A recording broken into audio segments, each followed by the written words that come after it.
All right, let's try another one. Now we've got a square root function, so f of x is equal to the square root of x minus 1. And I want to find my derivative f prime.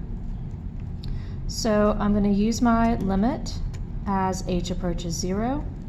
And I'll just write my formula first, just to remind myself how I'm going to go about doing this. So that's f of x plus h minus f of x over h. And then we're going to use our function to write this out. Okay, so we're going to plug in x plus h for our x. So this becomes the square root of x plus h minus 1 minus f of x, which is the square root of x minus 1. And that is all over h. All right, now I can't plug in 0 because we know we're going to be dividing by 0. So this should look familiar to you. Remember that when we had square roots and we wanted to evaluate a limit when it was undefined, we used the process of conjugate multiplication. So that's what we're going to do here.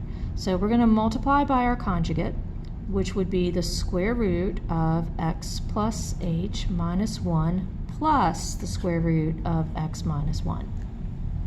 But whatever I do in the numerator, I have to do the same thing in the denominator. So square root of x plus h minus 1 plus the square root of x minus 1. And then in the numerator, where we have all those square roots, we're going to multiply those out. So the square root of x plus h minus 1 times the square root of x plus h minus 1 would just be x plus h minus 1. The square roots are going to cancel. The outer product and the inner product, one's positive, one's negative, they'll cancel each other out. So then we have minus the square root of x minus 1 times the square root of x minus 1, so that's just x minus 1. Be careful about your signs here because we're subtracting this, we're going to have to distribute that minus. Now remember, whatever's in your denominator here, we don't have any square roots here, so we're just going to leave these like this, h times the square root of x plus h minus 1 plus the square root of x minus 1. Now, in the numerator, I can distribute the negative here, so I get x plus h minus 1 minus x plus 1. And I'm just going to leave the denominator like it is. This should simplify down really nicely. If it's not, go back and look. Maybe you're making a mistake or something. That's usually a clue. I always say things always get worse before they get better. That's typically the way things go in calculus. We start off with something kind of simple. We make it like really, really complicated, but then it starts to get better.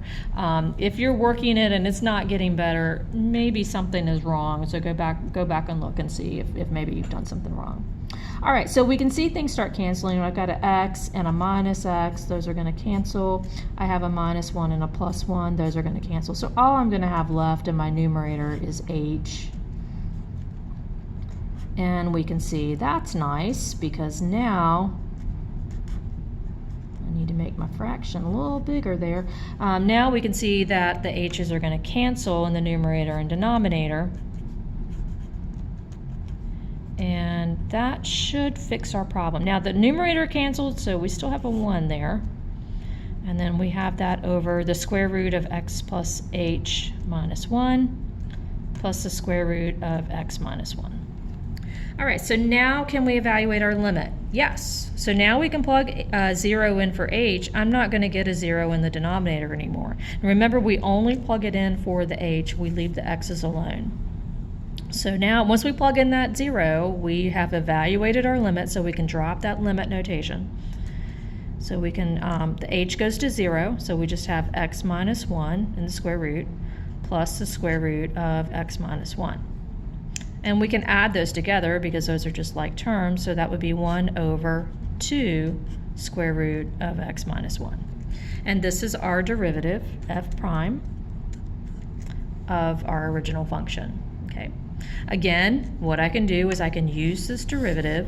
I can plug in any value of x, that is in the domain here, right? If it's not in the domain here, so I'm going to get a negative number under my square root. For example, if I plugged in like -2, I would have to be taking the square root of -3. So -2 is not in the domain here.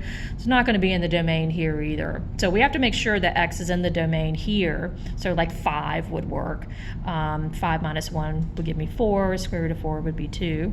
So if I wanted to find f prime of 5, I would do 1 over 2 square root of 5 minus 1, which is 1 over 2 square root of 4, which is 2, so that would be 1/4, right? So what does that mean? That means on this original function, when x is 5, the slope of my tangent line is 1/4.